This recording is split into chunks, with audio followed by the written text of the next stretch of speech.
Hello, and welcome to another episode of Truth Revealed.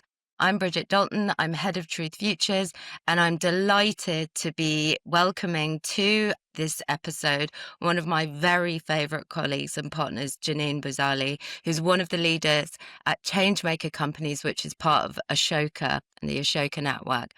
She will do a much better job than I ever could of introducing her role there and talking more to Ashoka in a moment, but I'll just give you a little bit of context for why we're making this recording today and why we want to share the very exciting news 6 months after the launch of Truth Changemakers. So in my capacity as head of Truth Futures, my role is to help clients use lots of different methods to understand, plan for, and even shape the future. We have cultural analysis, semiotics, we employ behavioral sciences, we write our own series of thought leadership called disruptions. But I think it's fair to say that the jewel in our crown from a futures perspective is our very unique partnership with Ashoka Truth Changemakers. And it's certainly one element of my job that I find most rewarding, most fascinating, and most inspiring. So Truth Changemakers is effectively about providing access to a network of individuals who are shaping the future for the better. If you think about it in the context of networks of leading edges in the insight industry, you may start to sketch out what it represents. However, the Truth Changemakers partnership is not about following trendsetters. It's about working with change makers. It's about putting change makers, social entrepreneurs with deep, passionate knowledge of their communities and of their planets at the heart of strategy, creating commercial advantage through foresight, connection, and for impact. And what I think is really compelling from a futures and insight perspective is when we're thinking about the future, what is most appropriate to do is to understand the challenges that people face every day. And the Ashoka Network is effectively a group of people who are deeply expert in that and identifying how that change can be achieved. So it's really more than leading edges. It's about leading change makers. Janine, thank you so much for joining today. It's always a pleasure to speak to you anyway, but I'm very happy we're recording it for our listeners' benefit. Thank you, Welcome. You want to give us an intro? Yeah, absolutely. I'm also very happy we're finally putting our conversations on the internet because they're always so fascinating. Yeah. Thank you so much for having me. So I'm Janine Buzali. I work with Ashoka Changemaker Companies. Ashoka is the largest global network of social entrepreneurs, all of whom are selected for their systems change idea, and all of whom, like you mentioned, work very much at the local level with their communities. And part of what happens with Ashoka is that they get support to scale and expand their work, either in sort of deepening the systems change that they're driving or reaching new and different communities. So I've been at Ashoka for 8 years, always in this Changemaker Companies team. I helped start it and I'm helping to drive it further out of this sort of France, Switzerland, Germany space into the US and the UK specifically, but also other markets. And essentially what we do is find ways to capture these insights and these lessons from these amazing change makers in our network for the corporate sector, right? So we are Ashoka's corporate advisory arm, and we come up with these really unique partnerships where on one hand, our fellows benefit and get support from, whether it's financial or advice or access to networks, access to clients from the companies, but then also companies are learning from social entrepreneurs. So it's turning what used to be kind of traditional philanthropic partnerships into a two-way learning street, a two-way exchange where the social entrepreneurs also feed their insights and their how-tos to the corporate sector so that companies can essentially be better businesses, right? Both in the sense of do their business better, but also be better for the planet and society as a whole. And so I know we're going to get into a lot of how we do that, but I'll just say I've so enjoyed our partnership because it's really a new model, a new way of us working together.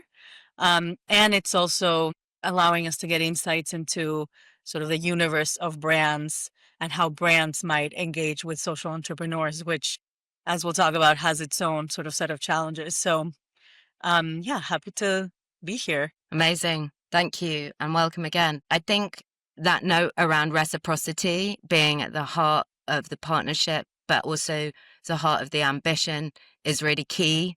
A kind of regenerative aspiration to consistently kind of build from sort of people, planet, profit angle is really, really fascinating in that sense of the learnings from social entrepreneurs as collaborators, as people with pre-detection lenses, is so valuable to brands in so many different ways and from various different angles of approach, we could say.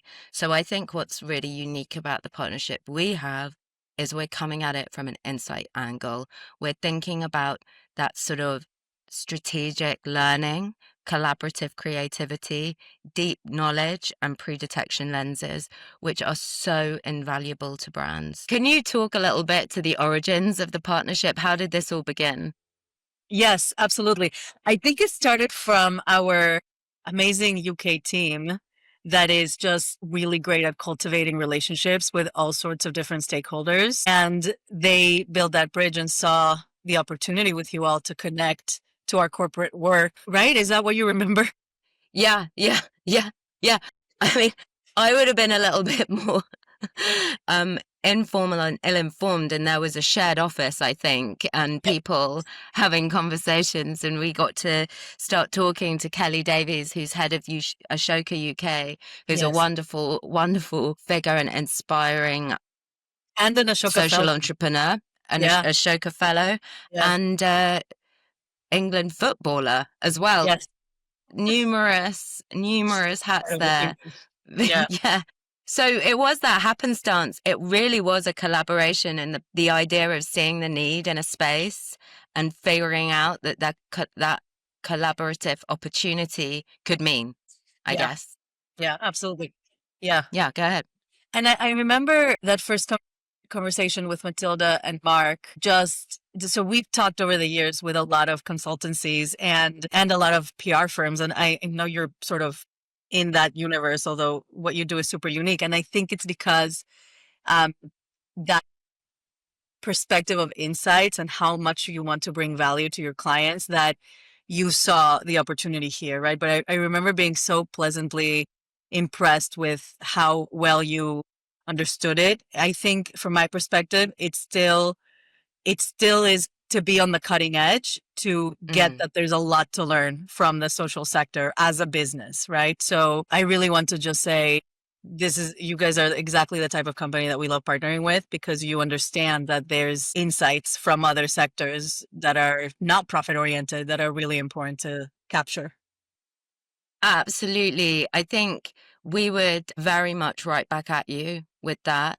But we're extremely proud of our partnership with Ashoka from an ethical point of view, from a systems change point of view, but also fundamentally what it means we can bring to our clients. The opportunity to speak to Ashoka Fellows has already been game changing for our clients, and some of the biggest brands in the world are learning from an insights perspective how to strategically progress, to grow, to meet the needs of communities, to understand spaces like parenting, like nourishment, like housing, categories that we would describe them as, that are so unbelievably animated by people's needs.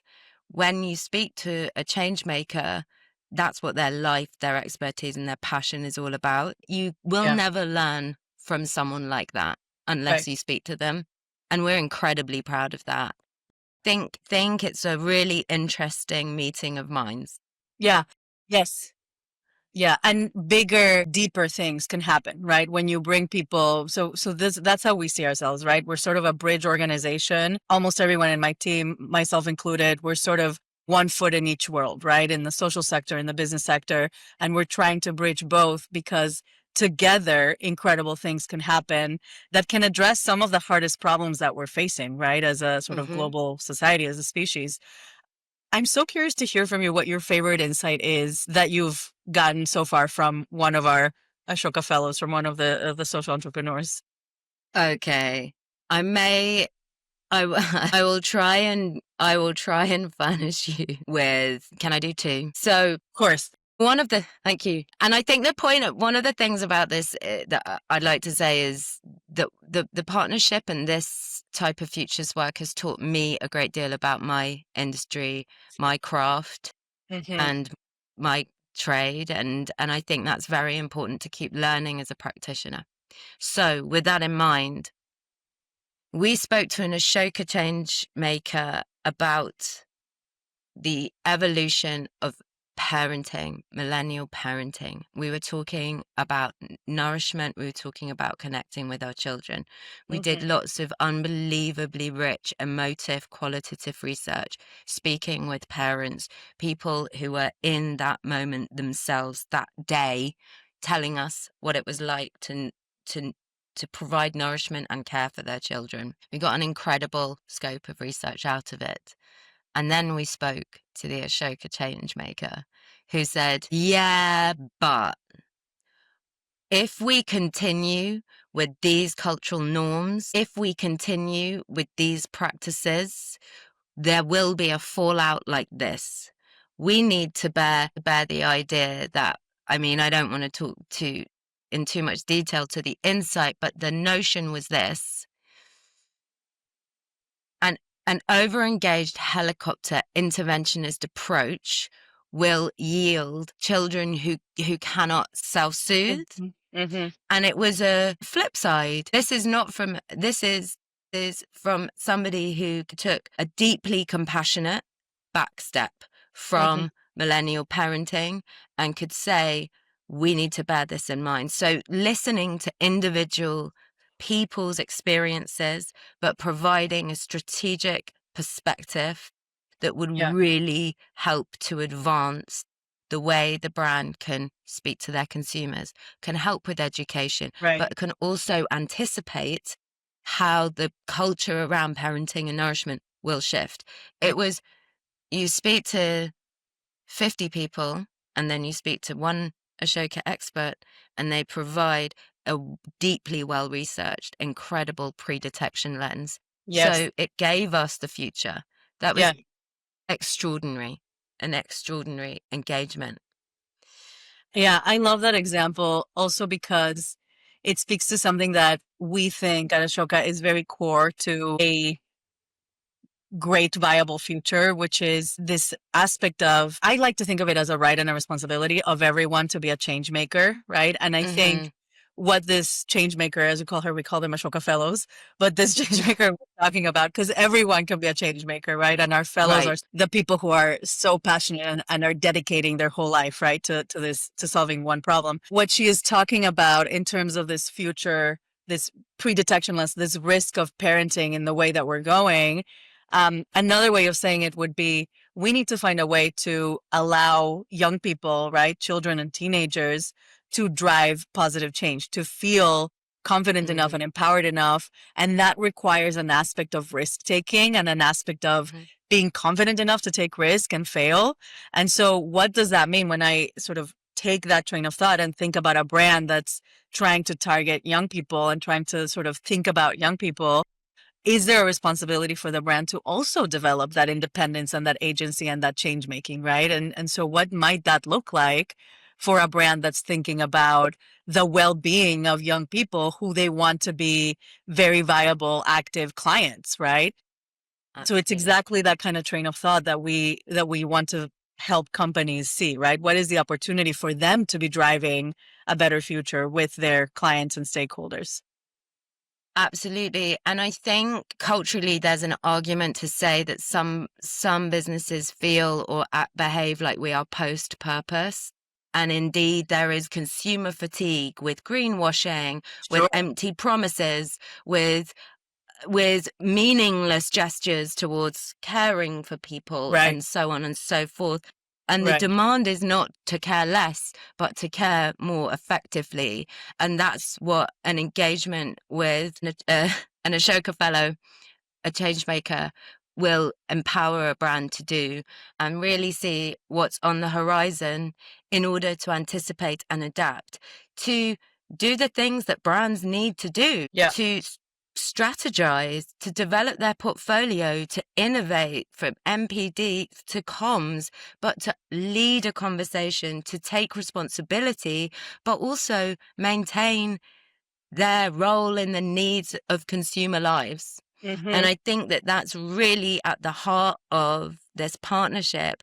And I would say that we spent a really healthy amount of time understanding that between ourselves. Yes. You know, there's an art and a commitment required to making sure that the value is really realized here. And I think that that is at the heart of the Truth Changemakers offer, because it's a curated, thought through strategic application and introduction to Ashoka Fellows that is specifically designed to give you a different, provocative and empowered position to adopt moving forward. Yeah.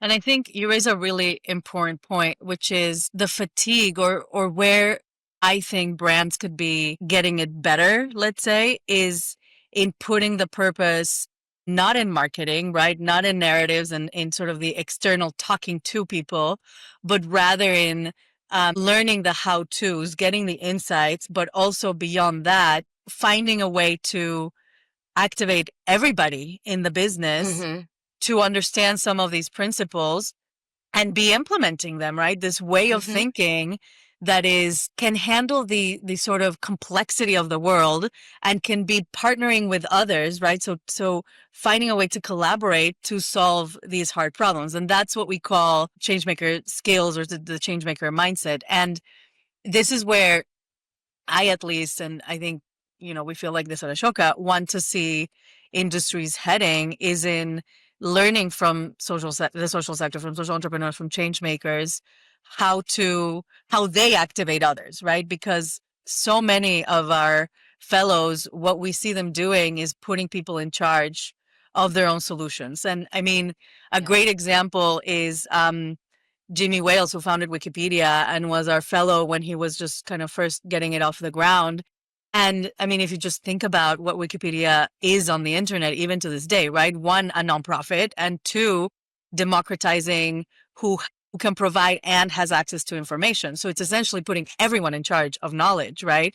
So it's that's the kind of thing that they know how to do. And when you think about bringing it to a corporate context or to a brand context, what does that mean, right? What does it mean to help everybody leverage their own purpose in service of the greater good, right? As a brand, with your clients and with your employees. And we know employees are really thirsty for this. I want to just share this one statistic that a colleague of mine just shared with me. We did a survey with GlobeScan, which is a big survey firm in Canada. And we surveyed nearly 9,000 employees in 33 countries. And we found that 82% of employees think they can help their company have a better environmental impact. So the self-belief is there, right? 82% is like, we were so floored by this. It's a huge number of people who believe that they are critical in creating change and sparking action. And that's what social entrepreneurs are leveraging, right? Like, our fellows look at that self-belief and harness it for improvement in society, right? So what are brands doing with that self-belief, right? I think that's sort of the big question that we're sitting with. Absolutely. What I couldn't agree more. You should do your surveys with us, though. We'd be happy to. Let's talk about it. Sure. Yeah, let's. Yeah. Let's talk how we're doing this. Yeah, let's do more surveys. Let's do more surveys. Yeah. So sorry, that just went off the topic. Great. All growth is change.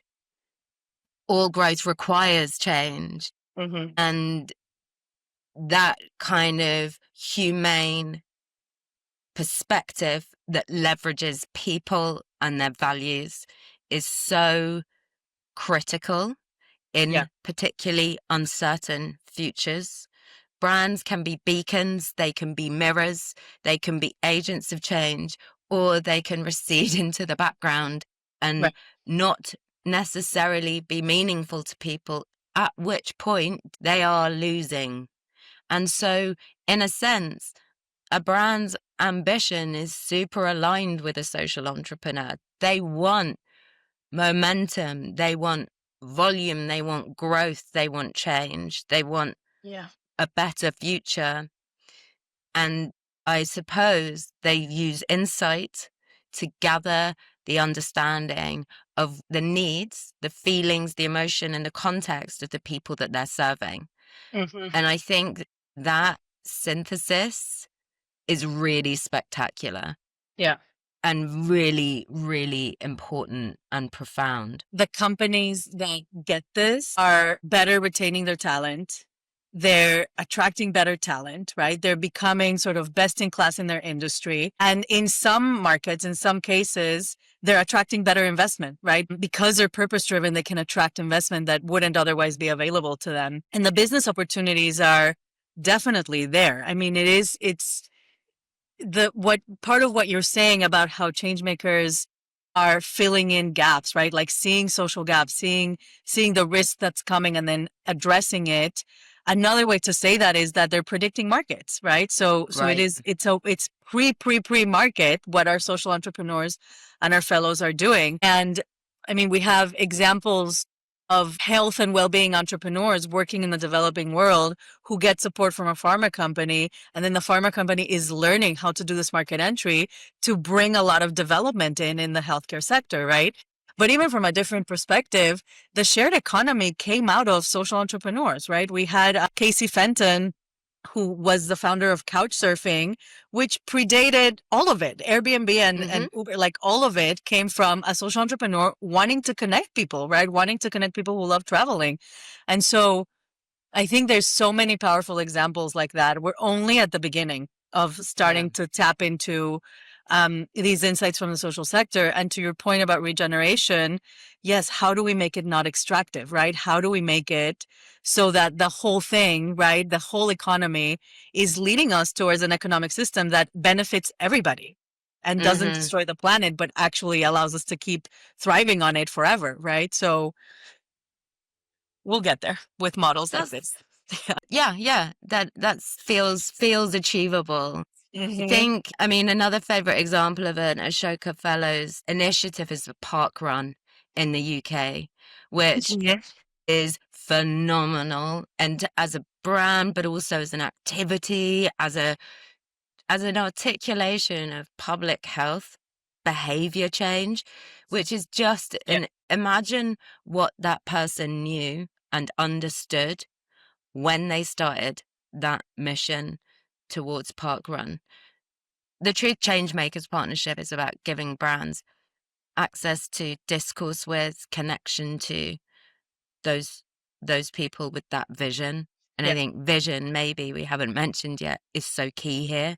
When we're thinking about the future, it's the vision, the instinct, the idea of what needs to change and how can we change it, and the articulation of the challenge, which is often one of the most sort of the toughest elements of any brief, is how do we articulate this challenge and our response to it, and what do we need for it.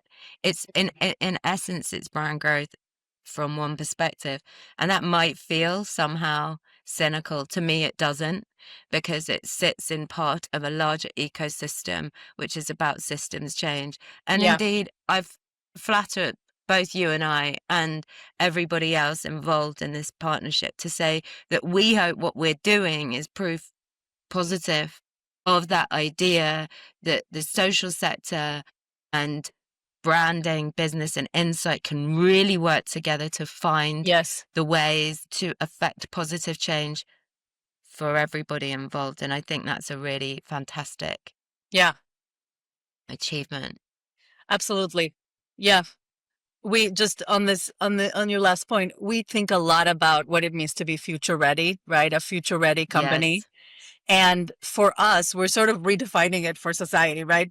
it's not about digitalization, or I should say, it's not just about digitalization and, of course, AI, but it's also about everything you're talking about, right? So being a future ready company means being able to learn from and understand insights from actual society, right? And translate that into what you're doing with your business. And so that comes from changemakers, that comes from the social sector. And so the quicker that a company can harness those real world insights for their own work, and in a way that also allows them to be on their own journey, right? To change their own culture, to be more impactful. I think, that's the future ready we need. We actually need. Yeah. Amazing.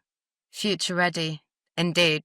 We could talk more and endlessly about the different modes of engagement, workshops, expert interviews, co-creation sessions that we craft to get the most out of this engagement. And we would love the opportunity to talk to anybody who would be interested in change making and Truth Changemakers as well. Janine, thank you so much as ever. A huge pleasure to talk to you. I feel like I learn more every time we chat. Same. Thank you. We discovered a new thing we need to discuss now to keep our partnership going. There's always more. It's great. There's always more. Yes. Okay, so thank you again. Have a lovely rest of your day. And thank you for listening to Truth Revealed. As I mentioned, please do reach out to Truth Consulting. You can reach out to me, Bridget Dalton, directly on LinkedIn if you or your brand, your business would like to know more about future proofing through change making. We would love to talk to you. Okay, cheers everyone. Bye.